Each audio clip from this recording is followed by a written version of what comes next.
नमस्कार सगळ्यांना. रसोई regular with विनीतामध्ये तुमचं स्वागत आहे.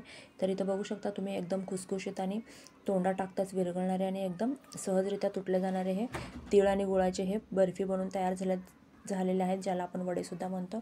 तर त्यासाठी ना मी इथे 1 कप पांढरे तीळ घेतलेले आहेत, स्वच्छ निवडून घेतलेले आहेत हे तीळ.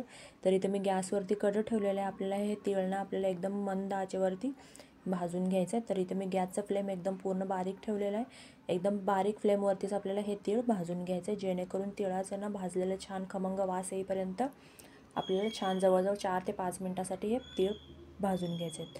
तर अशा पद्धतीने इथं बघू शकता तुम्ही तिळाचा कलरसुद्धा बदललेला आहे आणि तिळाचा ना छान खमंगसुद्धा वास येतो आहे. तर अशा पद्धतीने आपले हे तीळ भाजून झालेले आहेत. जवळजवळ हे तीळ भाजून घ्यायला मला 4 ते 5 मिनटं लागलेले आहेत. तर हे भाजलेले तीळना मी एका ताटामध्ये काढून घेते.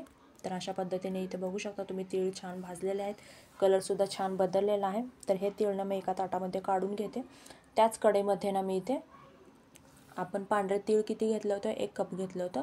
तर गूळसुद्धा आपल्याला 1च कप घ्यायचं आहे. जेवढं तीळ असेल तेवढंच गूळ घ्यायचं आहे. तर इथं त्यामध्ये आता कढईमध्ये मी ते गूळ काढून घेतलेला आहे.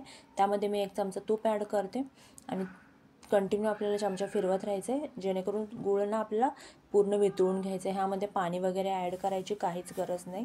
तर अशा पद्धतीने इथं बघू शकता तुम्ही गूळ छान पूर्णपणे वितळलेला आहे. तर हे गूळ ना आपल्याला पाण्यामध्ये टाकून बघायचं आहे की गूळ पाण्यामध्ये वितळतं का पूर्ण, की एकाच ठिकाणीच थांबतं. तर इथं अशा पद्धतीने मी इथं टाकून बघते पाण्यामध्ये. बघू शकता तुम्ही गूळ ना एका ठिकाणीच गोळा होते. तर अशा पद्धतीने आपलं हे पाक बनवून तयार झालेला आहे आणि वर अशा पद्धतीने फोडी फोडी यायला पाहिजे, मग अशा आपलं हे पाक बनवून तयार झालेला आहे असं समजून घ्यायचं. तर ह्या स्टेजवरती ना मी इथं आपण जे भाजून ठेवलेले तीळ आहेत ते तीळ त्या पाकामध्ये मिक्स करून घ्यायचे आणि गॅसचा फ्लेम बंद करायचं आहे. आपल्याला जास्त उशीर गॅसचा फ्लेम चालू ठेवायचं नाही गॅस, कारण आपण तीळ आधीच भाजून घेतलेला आहे. तर जास्त उशीर आपल्याला काय भाजून घ्यायची काही गरज नाही. म्हणून मी इथं फक्त आपल्याला पाकामध्ये तीळ मिक्स करून घ्यायचं आहे आणि म्हणून मी गॅसचा फ्लेम बंद केलेला आहे. आणि इथे एका प्लेटला ना मी इथे तूप लावून घेतले ते त्यामध्ये हे सारण काढून घ्यायचं आहे आणि अशा पद्धतीने मी इथं थापून घेतलेलं आहे. जोपर्यंत गरम आहे ना तोपर्यंतच ना आपल्याला कट करून घ्यायचं आहे.